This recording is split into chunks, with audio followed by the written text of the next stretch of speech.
ಜಿಲ್ಲಾ ಕಾಂಗ್ರೆಸ್ ಸಮಿತಿ ವತಿಯಿಂದ ನಡೆಯಲಿರುವ ಜಿಲ್ಲಾ ಯುವ ಕಾಂಗ್ರೆಸ್ ಪದಾಧಿಕಾರಿಗಳ ಅಧಿಕಾರ ಸ್ವೀಕಾರ ಸಮಾರಂಭ ಯುವ ನಾಯಕತ್ವ ಸಮಾವೇಶಕ್ಕೆ ಶುಭ ಕೋರುವವರು ಶ್ರೀಮತಿ ವೇದಾ ವಿಜಯಕುಮಾರ್, ನಿಕಟಪೂರ್ವ ಉಪಾಧ್ಯಕ್ಷರು, ಜಿಲ್ಲಾ ಪಂಚಾಯತ್ ಶಿವಮೊಗ್ಗ, ಶ್ರೀ ಆರ್ ವಿಜಯಕುಮಾರ್, ಅಧ್ಯಕ್ಷರು, ಹಾಪ್ಕಾಮ್ಸ್, ಶಿವಮೊಗ್ಗ ಜಿಲ್ಲೆ.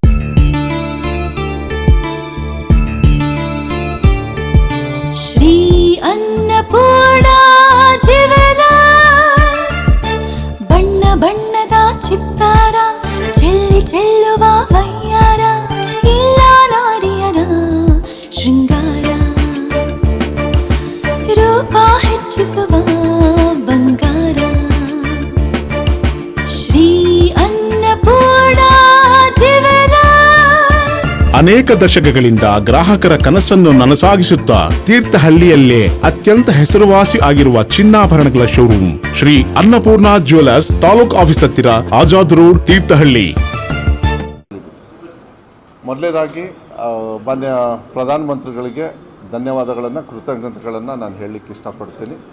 ಯಾಕೆಂದರೆ ನಮ್ಮ ದೇಶದೊಳಗೆ ಭಾಳ ಎಲ್ಲ ಥರದ ಜಾತಿ ಸಮಾಜ ಎಲ್ಲ ಕಡೆಯೂ ಇರೋದ್ರಿಂದ, ಪ್ರಾಂತ್ಯಗಳು ಕೂಡ ಬೇರೆ ಇರೋದ್ರಿಂದ ನ್ಯಾಯಬದ್ಧವಾಗಿರ್ತಕ್ಕಂಥ ಒಂದು ಆರ್ಥಿಕ ಮತ್ತು ಸಾಮಾಜಿಕ ಮತ್ತು ಶೈಕ್ಷಣಿಕವಾಗಿ ಯಾರ್ಯಾರು ಹಿಂದುಳಿದಿದ್ದಾರೆ ಅವರಿಗೆ ಮುಂಚೂಣಿಯಲ್ಲಿ ತರ್ತಕ್ಕಂಥದ್ದು ಒಂದು ಭಾಗ ಆದರೆ, ಸಾಮಾಜಿಕವಾಗೂ ಕೂಡ ಆರ್ಥಿಕವಾಗೂ ಕೂಡ ಒಂದು ಜಾತಿ ಮೇಲೆ ಹಿಂದೆ ಉಳಿದಿರ್ತಕ್ಕಂಥ ನಾವೆಲ್ಲ ಕೇಳ್ಕೊಂಡು ಬಂದಿದ್ದೀವಿ.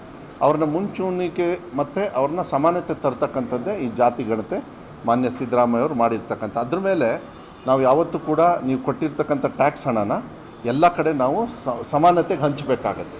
ಲೆಕ್ಕನೇ ನಿಮಗೆ ಎಷ್ಟು ಅಂತ ಗೊತ್ತಿಲ್ಲ ಅಂತ ಹೇಳಿದರೆ ಅದು ಮುಂದೆ ಬರೋದಿಲ್ಲ. ಫಾರ್ ಎಕ್ಸಾಂಪಲ್ ನಾನು ಹೇಳಬೇಕು, ಯಾವಾಗಲೂ ಅಷ್ಟೇ, ಯಾರಾದರೂ ಹೇಳಿದರೆ ನಿಮ್ದು ಎಷ್ಟು ತೋಟ, ಎಷ್ಟು ಎಕರೆ ಇದೆ ಅಂತಾರೆ. ನಾನು ಎಕರೆ ನೋಡಲ್ಲ, ಎಕರೆಗೆ ಲೆಕ್ಕ ಮಾಡಬಾರ್ದು. ನಿಮ್ಮ ತೋಟದಲ್ಲಿ ಎಷ್ಟು ಮರಗಳಿದ್ದಾವೆ ಅಂತ ಹೇಳಿ. ನೀವು ಎಕರೆಗೆ ಗೊಬ್ಬರ ಹಾಕಲ್ಲ, ನೀವು ಗೊಬ್ಬರ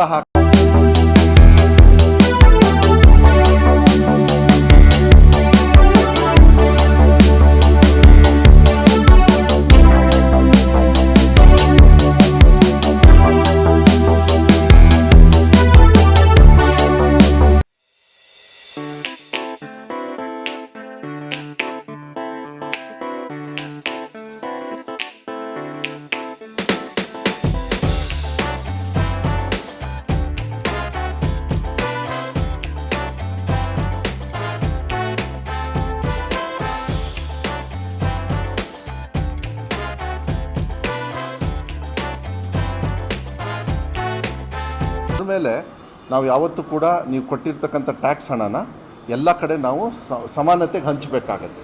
ಲೆಕ್ಕನೇ ನಿಮಗೆ ಎಷ್ಟು ಅಂತ ಗೊತ್ತಿಲ್ಲ ಅಂತ ಹೇಳಿದರೆ ಅದು ಮುಂದೆ ಬರೋದಿಲ್ಲ. ಫಾರ್ ಎಕ್ಸಾಂಪಲ್ ನಾನು ಹೇಳಬೇಕು, ಯಾವಾಗಲೂ ಅಷ್ಟೇ, ಯಾರಾದರೂ ಹೇಳಿದರೆ ನಿಮ್ದು ಎಷ್ಟು ತೋಟ, ಎಷ್ಟು ಎಕರೆ ಇದೆ ಅಂತಾರೆ. ನಾನು ಎಕರೆ ನೋಡಲ್ಲ, ಎಕರೆಗೆ ಲೆಕ್ಕ ಮಾಡಬಾರ್ದು. ನಿಮ್ಮ ತೋಟದಲ್ಲಿ ಎಷ್ಟು ಮರಗಳಿದ್ದಾವೆ ಅಂತ ಹೇಳಿ. ನೀವು ಎಕರೆಗೆ ಗೊಬ್ಬರ ಹಾಕಲ್ಲ, ನೀವು ಗೊಬ್ಬರ ಹಾಕಬೇಕಾದ್ರೆ ಒಂದೊಂದು ಗಿಡಕ್ಕೆ ಹಾಕ್ತೀರ. ಅದೇ ರೀತಿಯೂ ಕೂಡ ಇಲ್ಲೂ ಕೂಡ ಸಾಮಾಜಿಕವಾಗಿ ಎಲ್ಲ ಥರದ ನ್ಯಾಯವನ್ನು ಕೊಡಬೇಕು ಅಂತ ಹೇಳಿದರೆ ಅದು ನಿಮಗೆ ಜಾತಿ ಗಣತೆಯಲ್ಲಿ ಯಾರ್ಯಾರು ಯಾವ ಜಾತಿಯಲ್ಲಿ ಯಾವ ರೀತಿ ಇದ್ದಾರೆ ಅಂಥೇಳಿ. ಅದಕ್ಕೆ ಮಾನ್ಯ ಪ್ರಧಾನಮಂತ್ರಿಗಳು ಇಡೀ ಭಾರತ ದೇಶದಲ್ಲಿ ಮಾಡ್ತೀವಿ ಅನ್ನೋದು, ಯಾಕೆಂದರೆ ಟೀಕಾ ಟಿಪ್ಪಣಿಯನ್ನು ಮಾಡಿದರು, ಅವರು ವಿರೋಧನ ಮಾಡಿದರು. ಆದರೆ ಇವತ್ತು ಅರ್ಥ ಮಾಡಿಕೊಂಡು ಆ BJPಯವ್ರಿಗೂ ಕೂಡ ಇವತ್ತು ಅರ್ಥ ಆಗಬೇಕಾಗತ್ತೆ. ನಿಮ್ಮ ಪ್ರಧಾನಮಂತ್ರಿಗಳು ಹೇಳಿದ್ದಾರೆ, ಯಾರ್ಯಾರು ನೀವು ಟೀಕಾ ಟಿಪ್ಪಣಿಯನ್ನು ಮಾಡಿದ್ರಿ, ಇವತ್ತು ನೀವೇನು ಉತ್ತರ ಕೊಡಬೇಕು ಅಂಥೇಳಿ. ಯಾಕೆಂದರೆ ಯಾವುದಾದ್ರೂ ಒಂದು ಒಳ್ಳೆ ಕೆಲಸ ಮಾಡಬೇಕಾದ್ರೆ ಅದನ್ನ ಸ್ವಾಗತ ಮಾಡಬೇಕು. ಯಾವುದೇ ಸರ್ಕಾರದವರು ವಿರೋಧ ಪಕ್ಷದಲ್ಲಿದ್ದಾಗ ಎಲ್ಲ ಮಾಡೋದೆಲ್ಲ ತಪ್ಪು ಅಂತೇಳಿ ಹೇಳೋದಕ್ಕಾಗೋದಿಲ್ಲ. ಗ್ಯಾರಂಟಿ ಬೈದ್ರಪ್ಪ, ಈಗ ಗ್ಯಾರಂಟಿನ ಕೊಡಬಾರ್ದಂತ ನಾವೇನು ಹೇಳಿಲ್ಲ. ಇಡೀ ರಾಜ್ಯ ದೇಶದ ತುಂಬ ಎಲ್ಲ ಕಡೆಯೂ ಕೊಟ್ಟಿದ್ದಾರೆ. ಯಾಕೆಂದರೆ ಒಂದು ಕಾರ್ಯಕ್ರಮವನ್ನು ನೀವು ಟೀಕಾ ಟಿಪ್ಪಣಿ ಮಾಡಬೇಕಾದ್ರೆ ಅದನ್ನ ಅರ್ಥ ಮಾಡ್ಕೊಳ್ಬೇಕಾಗತ್ತೆ. ನಾವು ಗ್ಯಾರಂಟಿಗಳನ್ನು ಕೊಡಬೇಕಾದ್ರೆ ಮತ ಹಾಕ್ಸ್ಕೊಳ್ಳೋ ಟೈಮಲ್ಲೇ ನಾವು ಹೇಳ್ಬಿಟ್ಟಿದ್ದೀವಿ, ನಾವು ಈ ಥರ ಮಾಡ್ತೀವಿ, ನಮಗೆ ಸಹಕಾರ ಮಾಡಿ ಅಂಥೇಳಿ. ಅದಾದಮೇಲೆ ನಾವು ಅನುಷ್ಠಾನ ಮಾಡಿರೋದು ನೀವು ನೋಡಿದಿರಿ. ಇವತ್ತು BJPಯವರು ಅರ್ಥ ಮಾಡ್ಕೊಳ್ಬೇಕಾಗತ್ತೆ, ಇದು ನ್ಯಾಯಬದ್ಧವಾಗಿ ಸರಿಗಾಗಬೇಕು. ನಾನು ಅದರಲ್ಲೂ ಕೂಡ ನಾನು ನ್ಯಾಷನಲ್ ಲೀಡರ್ಸಿಗೆ, ಅಂದರೆ ಯಾರು ಅಧಿಕಾರ ಮಾಡ್ತಾಯಿದ್ರೆ ಕೇಂದ್ರ ಸರ್ಕಾರದವ್ರಿಗೆ ಮನವಿಯನ್ನು ಮಾಡಲಿಕ್ಕೆ ಇಷ್ಟಪಡ್ತೀನಿ. ಯಾವ ರೀತಿ ಮಾನ್ಯ ಸಿದ್ದರಾಮಯ್ಯವರು 54 ಅಂಶಗಳನ್ನು ಇಟ್ಕೊಂಡು ಸರ್ವೆ ಮಾಡಿದ್ದಾರೆ. ಸರ್ವೆ ಸರಿಯಾಗಿಲ್ಲ ಅಂದರೆ ಮತ್ತೆ ಮಾಡೋಣ, ಅದು ಬೇರೆ ಪ್ರಶ್ನೆ. ಯಾಕೆಂದರೆ 10 ವರ್ಷದ ಹಿಂದೆ ಮಾಡಿರೋದು ಗೊಂದಲ ಇದೆ, ಮಾಧ್ಯಮದಲ್ಲಿ ಗೊಂದಲ ಇದೆ. ಏನಂತ ಹೇಳಿದ್ರೆ ನಮ್ಮನೆಗೆ ಬಂದಿಲ್ಲ, ಅದು ಬಂದು ಚೆಕ್ ಮಾಡಿದಾಗ ಅವ್ರ ಮನೇಲಿ ಸೈನ್ ಮಾಡಿದ್ದಾರೆ. ಅದು ಕೂಡ ಇದ್ದಾವೆ. ಕೆಲವು ಕಡೆಗೆ ಏನೋ ಒಂದು 100ರಲ್ಲಿ 1 ಹೋಗಿಲ್ಲ ಅಂದ ತಕ್ಷಣ ಇಡೀ ವರದಿನೇ ಹಾಳಾಗೋಗಿದೆ ಅಂತ ಹೇಳಿ ಬರಲ್ಲ. 10 ವರ್ಷದ ಹಿಂದೆ ಆಗಿರೋದು ನಾವೇ ಎಷ್ಟೊಂದು ಸತಿ ವರದಿ ಕೊಟ್ಟಿರ್ತಾರೆ, ನಮ್ಮ ಮನೆಗೆ ಬಂದು ಹೋಗಿರ್ತಾರೆ, ನಾವು ಕೇಳೋದೇ ಇಲ್ಲ, ಮರ್ತೋಗ್ಬಿಟ್ಟಿರ್ತೀವಿ. ಅದು ಲೇಟ್ ಆಗಿರೋದು ಒಂದು ಕಾರಣ ಅನಿವಾರ್ಯವಾಗಿ. ಆದರೆ ಇದನ್ನು 54 ಅಂಶಗಳನ್ನು ಏನು ಇಟ್ಕೊಂಡಿದ್ದಾರೆ, ಬಿಕಾಸ್ ನಾನು ನೋಡಿದ್ದೀನಿ ಅದನ್ನು ಭಾಳ ಚೆನ್ನಾಗಿ ಮಾಡಿದ್ದಾರೆ.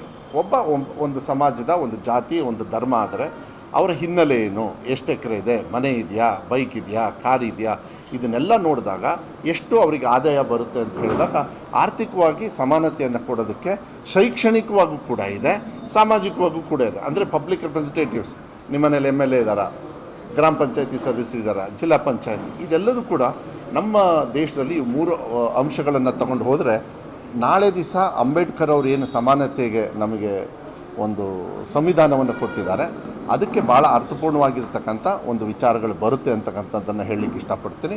ಮತ್ತು ಕೇಂದ್ರದವರು ಇನ್ನೊಂದು ಕೆಲಸ ಮಾಡಬೇಕು. ಅವ್ರು ಏನು 500 ಕೋಟಿ ಕೊಟ್ಟಿದ್ದಾರೆ,